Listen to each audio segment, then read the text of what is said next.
Welcome to another episode of Outside the System. This episode is an interview with Ben Jaffe, a lawyer with a background in music, podcasts, and increasingly Web3.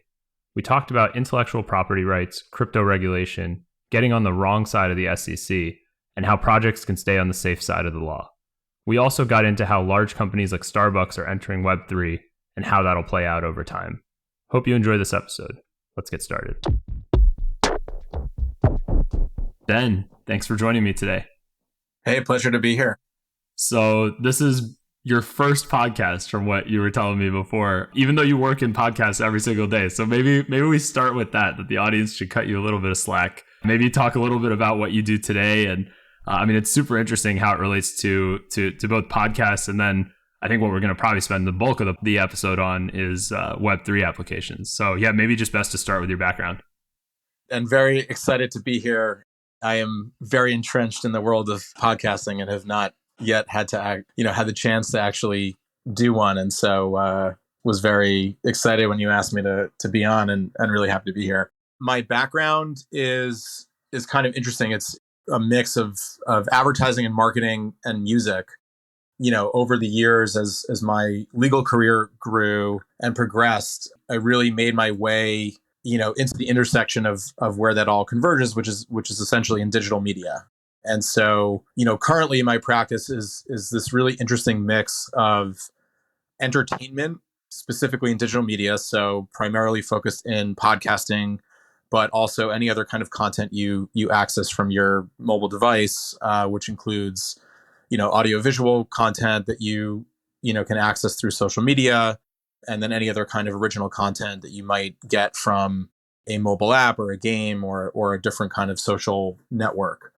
The other part of the practice is actually working with those kinds of platforms and advising on all aspects of, their business as it pertains to content, which includes monetizing, developing originals, handling user-generated content matters, and the like. And so, it's been really fun because the background that I've had, really gives this strong sense of the business of digital media, has really allowed me to kind of get experience in, all of the facets of digital media and how content is created and distributed and monetized and then subsequently turned into different kinds of projects. And so in terms of how we have gotten into Web3, the beauty of being in the world of digital media is that now that's essentially where all emerging tech and content,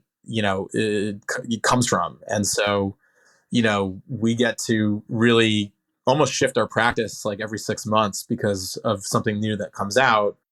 And obviously NFTs became a big splash earlier on in the pandemic. And the firm had actually hired, I'll give a shout out to my partner, Sarah Odenkirk, who is, historically an art lawyer and who joined our firm right, when NFTs first started. And obviously the first use case was in art. And so our firm really kind of was an early participant in the space as that started to expand. And a lot of our other clients that are more, entertainment based, doing podcasts or games or, TV and film started to explore this new tech that just sort of naturally extended into the practice that we had and then fell into working, with some of our clients that were dipping their toes. And, it's been really fun to see the space morph since then. I know when you and I first were starting to talk, one of the things that struck me and, kind of this space is so nascent and just keeps changing all the time is, I've been, for this podcast in particular, mostly been talking to people building new tools, building solutions, talk to an artist who's using NFTs to sort of further her career. So I've been talking to more practitioners, I would say, like people actually building in the ecosystem. But when you and I first started talking, the legal side of this is so important, but gets overlooked sometimes, just in terms of, people are so focused on building. It's sometimes this is something that just, kind of falls by the wayside. And I think, and you're certainly much more well qualified to talk about this than me. I think the government has been a little bit slow in terms of understanding and putting together a framework for people to actually use. So instead of kind of following that framework that's non-existent, people end up kind of just doing whatever they want to do. So that is like kind of an introduction. I'd love for you to maybe share a little more about how you think about the legal framework in Web3 and, kind of take that in whatever direction you want.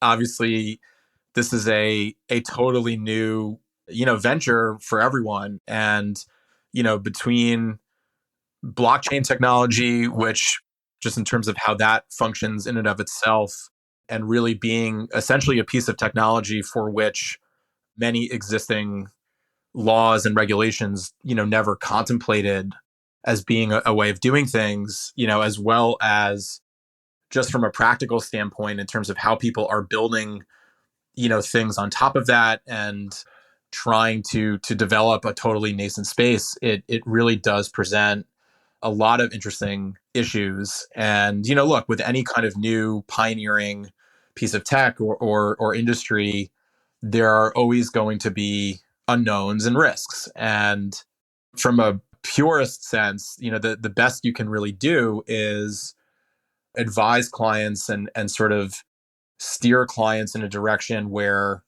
to the extent there are no existing rules, what can they do to obviously comply with what, existing rules are, applicable, but really to sort of set themselves up for the inevitable time when people come and look at this and say, hey, we actually need to enact legislation or regulations, and being in the best position possible so that when that time does come, you don't have to completely change your business model, or you are maybe being looked at as the model on which they sort of enact rules, doesn't require you to change things. So, from a regulatory standpoint, obviously the securities piece comes to mind as a big factor.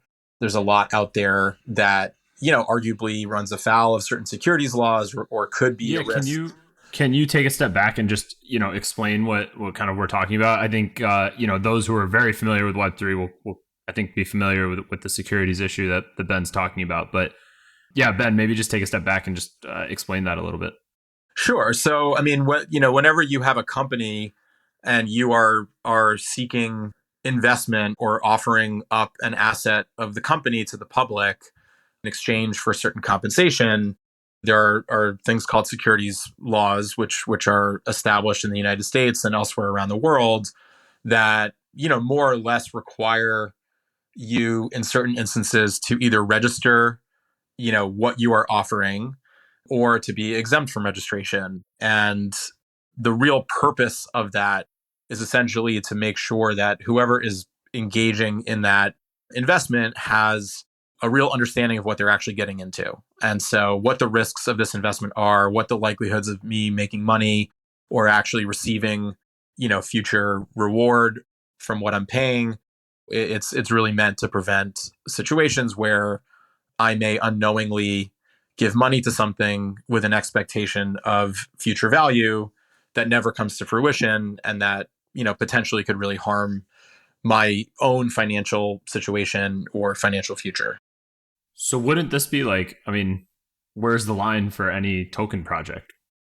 The way I kind of look at it, it actually also relates to sort of from a non-security standpoint, what you want your project to be and how you're going about developing whatever you are developing within the world of Web3. And that also kind of extends to granting of IP ownership, granting of revenue streams, things like that. So I think in the purest sense, where we sort of see this come up most often is, an NFT project where you want to offer some sort of utility for your NFT that is going to either provide you with a share of revenue from future exploitations of the underlying IP that the issuing company may do in the future. It may be that you are trying to give a portion of ownership away, but again, I think the key distinction is situations where the issuing company is the one controlling that exploitation versus something more similar to a Bored Ape, where you as the holder of that NFT gets to control that exploitation. So, I mean, from a security standpoint, that's kind of where you typically see it come up most frequently. And, again, you have a lot of people that are coming into the space that say, oh, I saw Bored Apes or CryptoPunks or some of the other larger and more well-known, regenerative projects that have come to the market, and they want to sort of mimic what that is.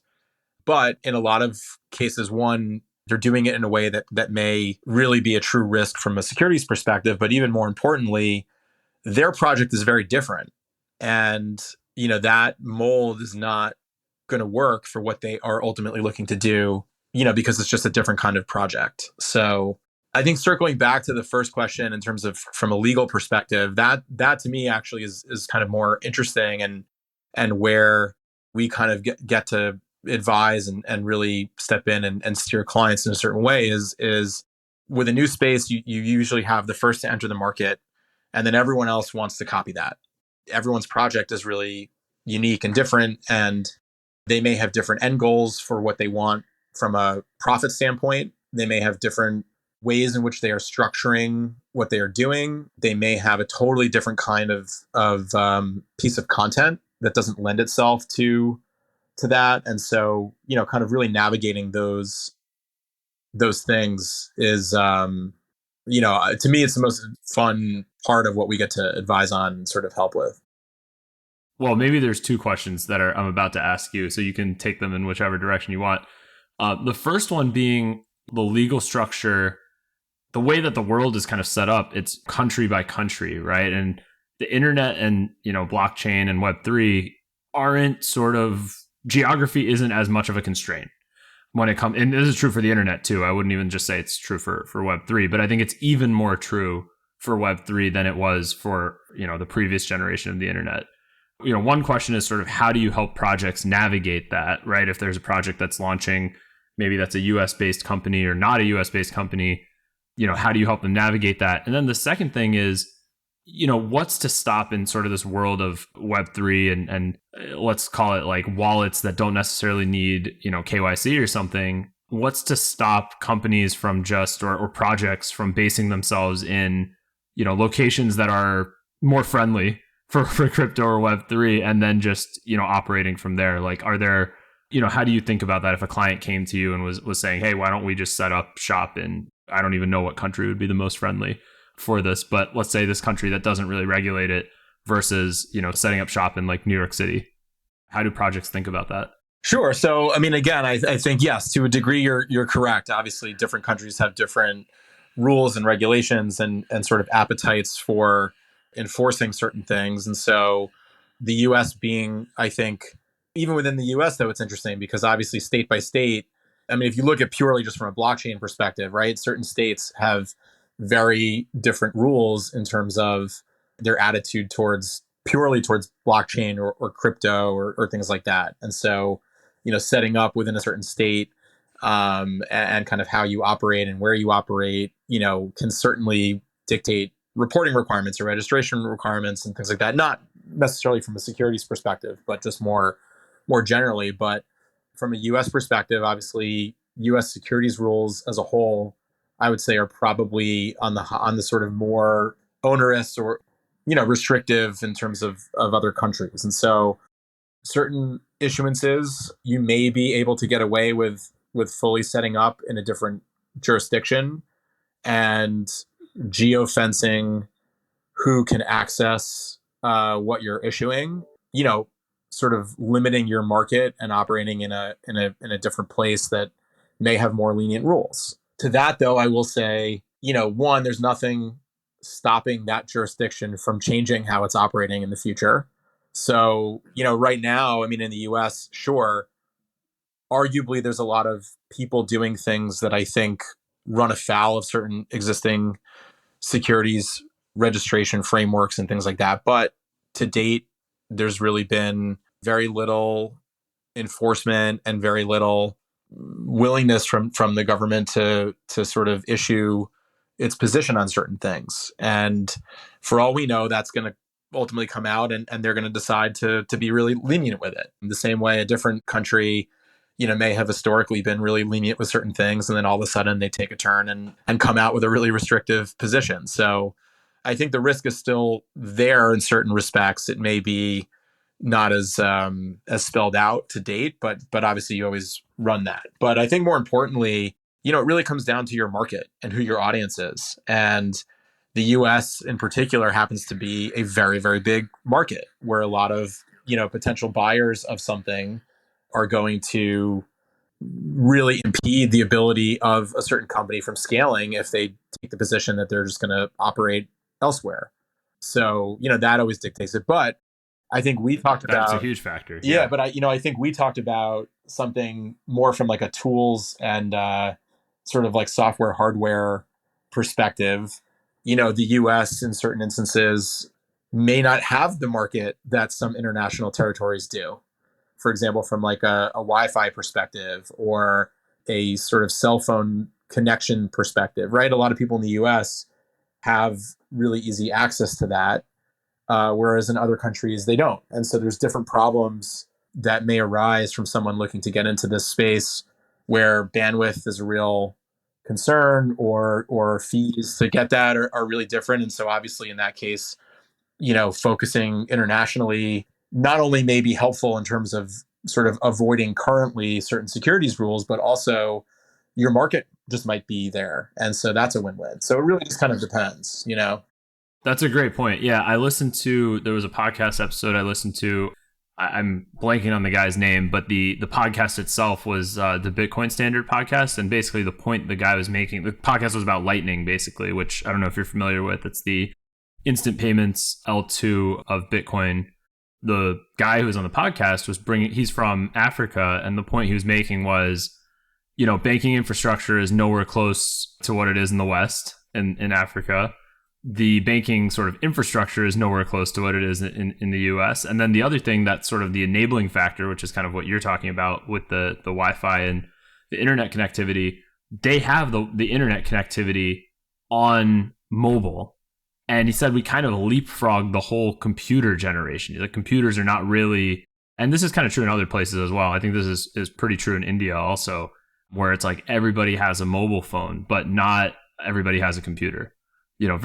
Percentage wise, very few people actually have computers on a percentage basis. I mean, these are huge populations, so it's not that nobody has computers, but everybody has a mobile phone. And so, technology that's kind of mobile first and enables payments from a mobile first perspective at very low fees actually is very interesting in these countries versus a country like the US. As an example, I'm not saying Lightning can't work in the US for anyone listening, but it is just a different order of magnitude in terms of value, because there are alternatives, right? In the US, there's like competitors, whereas the alternative in some of these other places is cash.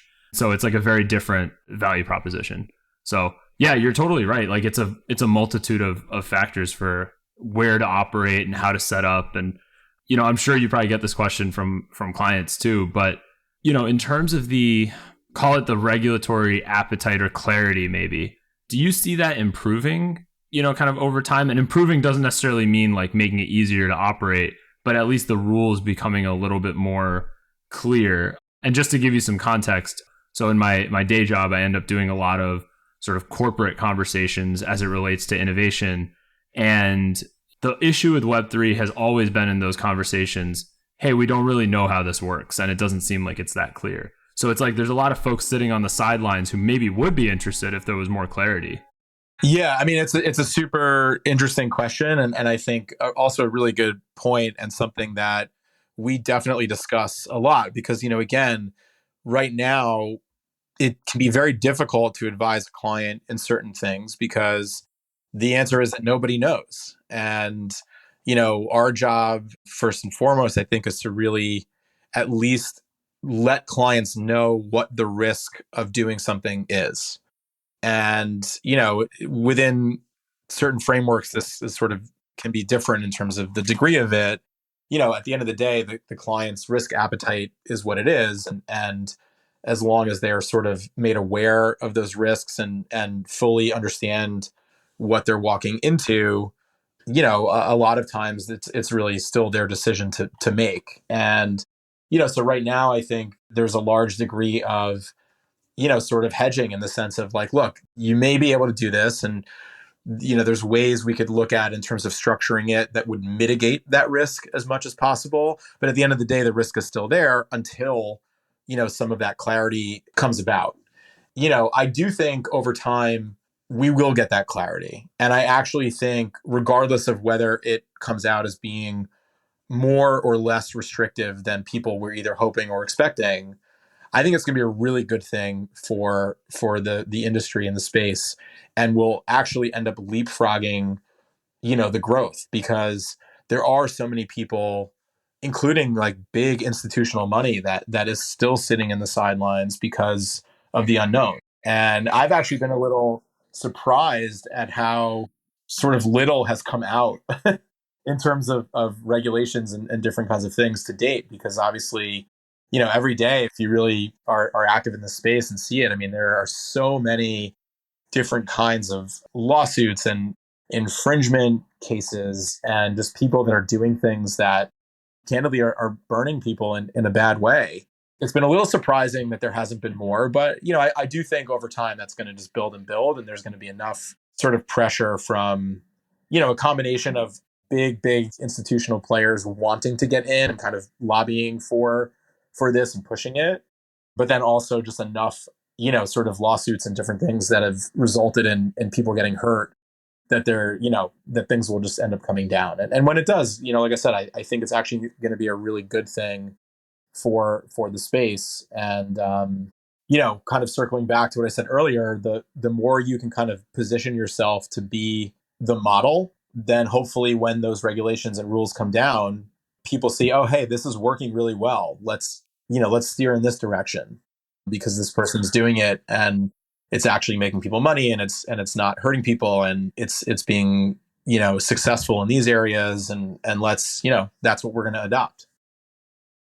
The making money or being more friendly towards these companies, or more restrictive towards these companies or these groups, is, I actually think, secondary to there being just some clarity. Like, clarity would be also like, hey, we're not going to touch this. Go do whatever, states can deal with it. Like, you can do whatever you want. It's almost like marijuana laws. Not like I'm certainly no expert in that, but it feels, as far as I understand, that's kind of seems to be the federal government's approach. And they're just like, hey, we're not really enforcing this at the moment. So that's clarity in some way. And you do see, this whole industry that has arisen around sort of state-based cannabis companies. And so I think that's one approach. Another approach would be like, hey, we're going to make this, every token as a security, and, you have to register with the SEC. Like, there's all these things that now come with it. And that's clarity. It's more restrictive, but that is clarity as well. And people can at least know the rules before they dive in. I think we're in this weird murky area right now where, to your point, it's like nobody knows. Well, and that is probably the right answer. And you just have to, kind of do your best, but it's kind of guesswork for everybody at this point. Yeah, no, for sure. And look, I mean, I think what we have kind of found is, from a pure utility perspective, a lot of people initially feel like the only way they can do it, meaningfully, is by giving up ownership or by giving a revenue share participation or things like that. And, what I actually have found is that there's actually a lot of other ways to give utility that, in my opinion, are potentially more meaningful and do a better job of like engaging your community and really making them feel like they're a part of what you're building, and that are actually, even in existing known sort of rules and regulations, totally clear of some of those pitfalls. Yeah, let's talk about that. Maybe some examples would be super helpful. I know previously on this podcast, we did an episode with Chris Cheney from FanCurve, which is they're doing NFTs, but they're not doing any kind of like rev share ownership type of NFT. It's more like a fan club type NFT with soccer teams in Europe. So they have a couple Premier League teams, a couple La Liga teams, I believe a couple German teams as well. Nothing in the US at the moment, but with you buy the NFT and you get special rights at the stadium. You get to go into like a certain club. There's some meet and greets with players. You get a chance to win, or not even a chance to win. I think you get an opportunity to interact with players online in like some kind of chat room type scenario. So there's like a bunch of benefits, right, that you get, but none of those are tied to ownership or rev share of the team. So that's maybe one example of what you're talking about. But yeah, would love to hear. I mean, first, is that even an example of what you're talking about? And second, are there other projects that you've seen that are doing a good job with? So there are nuances to this, but I sort of tend to put projects in kind of two buckets. One is sort of like your initial traditional bucket of, hey, we're really just making a piece of art, or whatever the digital asset is, if it's not art. And the goal is just to kind of mint these and issue these. And it's not tied to another piece of IP that we are separately developing. And we're going to sort of make money through, primary and secondary, sales of the actual NFT itself. But we're going to allow our community and our owners to sort of own certain rights and do certain things that they want with them, and benefit from that. So that's kind of the Yuga Labs model with all the CryptoPunks and Bored Apes and that kind of thing. The other category, which from my personal practice I deal with more, are the companies that are building a certain piece of intellectual property, or an underlying piece of content. And that could be a video game, that could be a comic book series, that could be a TV show or a podcast or something, that's sort of there already in concrete that they're developing, and they are trying to use NFTs as a way of sort of driving interest in what they're building a community around that, obviously promoting it and marketing it, and sort of leveraging the fan base. And so those are two very different kinds of models that really require you to take very different considerations in terms of how you want to structure, your terms and what kind of rights you want to give away and what are the implications of that. But yeah, I mean, I think, FanCurve is certainly a good example. I actually, spoke with Chris, and I know you made an introduction to us, and what they're doing is really interesting, and certainly from a brand perspective, that's definitely one way to add value. But one I think recently came across, which I actually think they're doing it really well, is have you heard of the Stoner Cats project? I think it's actually Mila Kunis's company, or she's somehow involved, but it's essentially a series of digital, short videos involving stoned cats, and you have to own an NFT to access that and to watch that video. But in addition, you are getting to participate in development meetings and concepts. There's access to certain merch that they might be developing.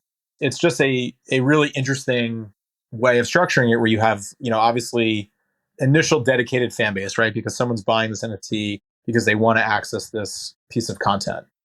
By owning it, not only are you getting to sort of participate in that, viewership club, but we're involving the community by letting them know, hey, we're working on developing this. Like, what do you think of these ideas? We're going to host meetings that you get to participate in. We may develop merch that we're going to allow you to exclusively have access to purchase, or maybe even just give it away as a perk. So, all of these kinds of things are really interesting, and they don't involve splitting up ownership of the IP or promising future revenue from the movie of this project that may come out, down the line. And so, it's really kind of almost like a different way of having like a fan club, to be honest. And you're seeing that with a lot of musicians are doing this, where they're issuing certain NFTs, and that's going to be tied to access to certain VIP tickets for a live event that they're doing or a concert.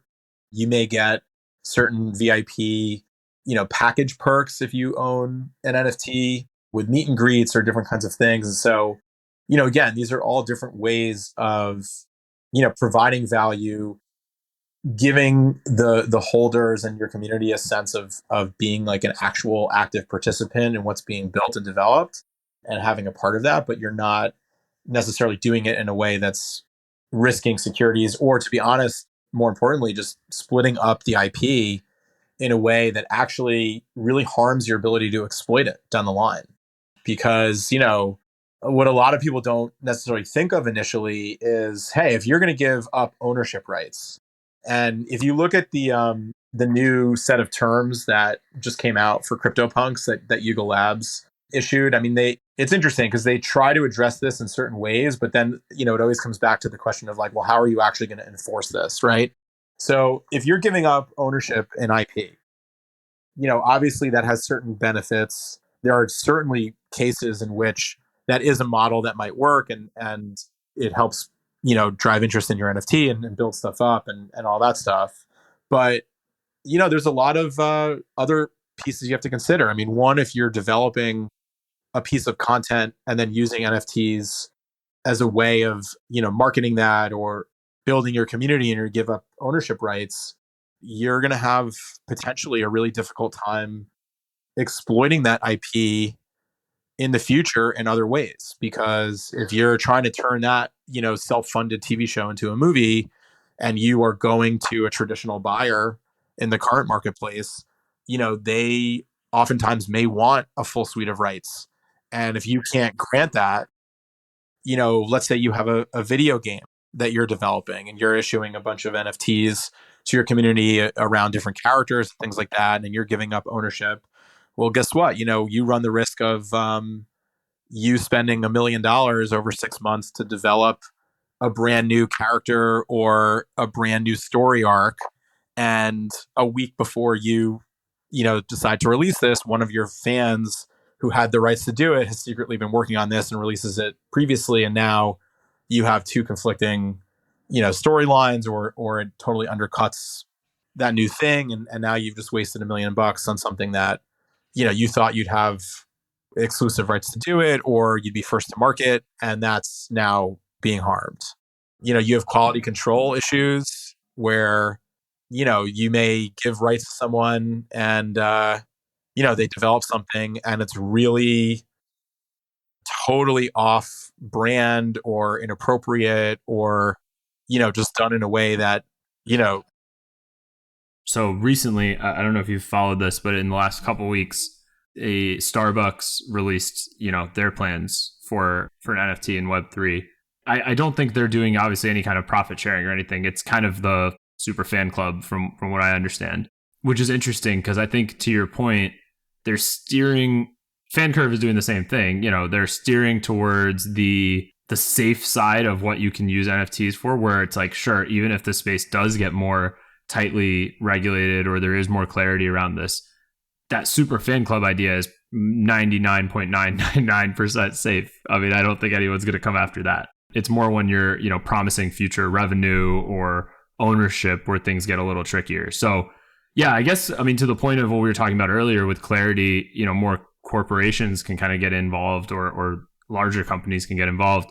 I think the Starbucks thing is a really interesting precedent for showing how you can get involved in a relatively safe manner. I don't see them having a lot of problems with how they've Do you rolled this know out. in terms of what kind of utility they're attaching to the NFTs?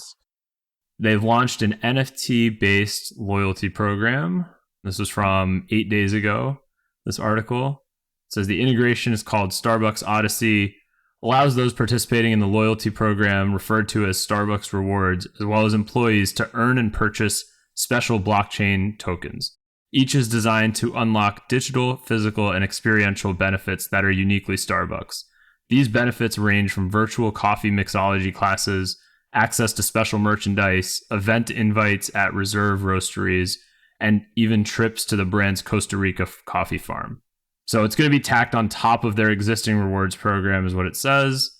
And you either can earn them for completing certain journeys, basically like a set of activities, or there's also the ability for certain types of NFTs to purchase them. To be honest, that's where I see, specifically for NFTs, because I know obviously Web3 encompasses a lot more than that. But, specifically for NFTs, that's really where I see the industry headed. It's kind of like a fancy way of saying a fan club.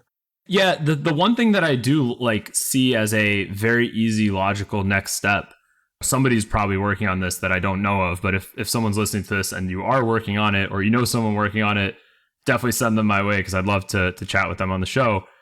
Having all of these sort of fan clubs in NFT form could make for a really interesting digital wallet where when you just go to a site, or open up an app, you automatically are sort of granted special access. You don't have to log in specially. You don't have to use a different sort of way of accessing these rights. It's kind of something that works in the background and is just hey, this person has, these 3 NFTs in their wallet, so they have access to this special privilege.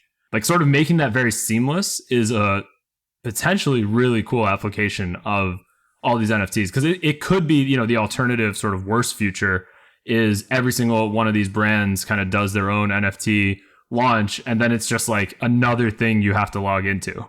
It's a great point. And I think right now, you have sort of, we're at the stage within the space where there's great ideas and there's great ways in which you can kind of develop things and give utility to the NFTs and really drive value to your holders and your community. And then there's kind of running up against the reality of what existing technology is for actually implementing that. And like, particularly in the live event piece of it, I'm sure you've experienced this, yourself, but if you go to a conference or an event and you have to be a holder in order to access that event or to get, your free drinks wristband or whatever it might be. Right now it's candidly kind of a pain. I mean, you have to have one, you have to have a wallet and whatever they're, sort of issuing, whatever platform you're doing it through, obviously it has to be compatible with the wallet you have, or you might have to download another one, whatever, right? So that part of it's annoying. But right now it's like a 3 or 4 step process where you have to get a code from your email and you have to input that into this and you have to verify it. And, it's kind of a pain to do. And what's been certainly one of the more interesting things that I at least saw a couple months ago at the NFT NYC conference was there are a lot of people thinking about this. And from like a tools and product standpoint, how are we going to implement new tech that's going to make this world more seamless? And I think over time, you're going to see that. And look, I mean, broader Web3 will encompass metaverse and things like that into that. I mean, right now it's the same. There's a big interoperability issue, both in terms of joining like the virtual and the physical worlds together in a way that makes it easy. And then even in the virtual worlds, making it so that whatever you own can be accessed regardless of like which platform you're entering the metaverse through and where you're going and what accounts you have. And so I think over time, as that I'm sure is being looked at by a lot of people and those tools get developed, that will hopefully further lead to increased adoption and the ability to just, have that work. Yeah, and for anybody who thinks, this is, I'm sure you don't think this, Ben, but anybody who thinks like, yeah, these fan clubs, they're like a small, very small market, like no one's, who's actually going to join a fan club. Maybe this is embarrassing to some people. I'm not embarrassed at all about it. I grew up a Green Bay Packers fan. Last year they did a share sale, and the shares grant you absolutely no rights besides the ability to go to the shareholders meeting and vote on the board of directors. You don't get discounted tickets. You don't get anything. You get some special access to merch. And it was $300 a share. And, I, along with any of my friends who are Packers fans, all bought shares. I mean, I think there's like 100,000 plus Green Bay Packers shareholders. To be fair, the Packers did not do this as an NFT. I think that's probably, what they do them every share sales. I forget how many they've done in the past decade, maybe 2. And then, before that, it was kind of like once a decade because they do them on because the team is technically a nonprofit, but because of that, they don't have any funds to, if they have to make a stadium upgrade or something like that, they have to kind of go for outside capital for that. And that outside capital is always a share sale. So they don't do them often. And maybe the next one, if the next one's in like 8 years or something, I could see them doing that maybe as an NFT. Like, sure. That'd be super cool. When you're just starting out or you are a much smaller enterprise and you do have this loyal fan base or community, or you're building that in a meaningful way, look, a lot of times, smaller enterprises, they need capital. And one really positive thing about the world of NFTs from my perspective is a way to potentially raise, money to do things that you want to grow your business, but in a way that again is like everyone wins, right? So you're going to, issue an NFT. If that is successful and that drop, goes well and sells, and you do it again in a way where you're adding, utility, and your fans in your community are buying in and getting meaningful perks for being, part of it, they're winning from that. You guys, as the enterprise sort of win because you are getting certain capital that allows you to do things to grow without having to go out and get independent financing and give up equity and other kinds of things. And that obviously is a huge plus, that I think is one of the real positives that are coming out of this. So okay, so as we kind of wrap up, so a lot of listeners of this podcast, because of the previous episodes, are builders themselves. They're working on some kind of project, many times in Web3. If somebody like that is listening, wants to talk to you more, what's the best way to get a hold of you? My firm website, which is cdas.com, CDAS.com. My profile page is on there. And we actually just revamped our site. So there's a nice and updated sort of description of my overall practice and a way of contacting me through that. And then my LinkedIn page is also where I'm pretty active. And yeah, those are probably the two places to find me and see what I'm up to.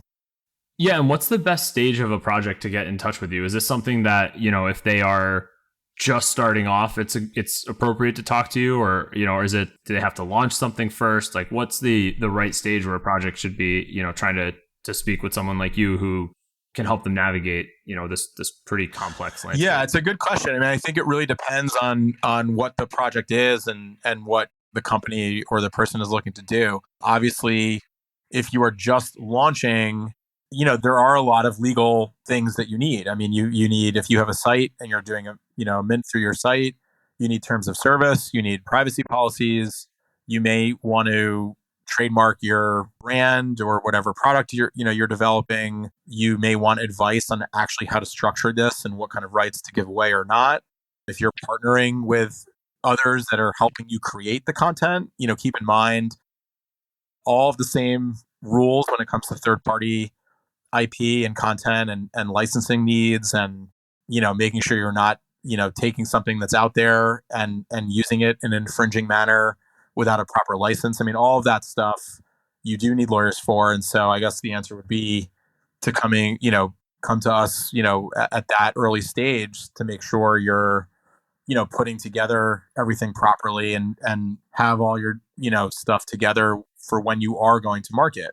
In another context, if you're, let's say, exploring a brand partnership or something like that, we may not be needed until you actually have that partner identified and have started working through what that relationship might look like and are sort of ready to then paper something or whatever, in which case we may not be needed until that stage, unless you also need help with how to structure it in the first place. So yeah, it just kind of depends, but I think a lot of people overlook or don't realize that there's a lot that goes into structuring this and sort of making sure you're protected, both from a brand perspective, but also just from, again, like a terms of service perspective and a IP ownership perspective and that kind of stuff. So, I think it's important because the risks of doing it the wrong way can be really significant.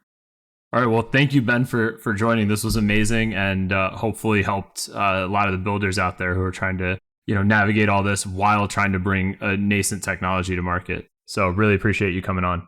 Thanks again, Ben.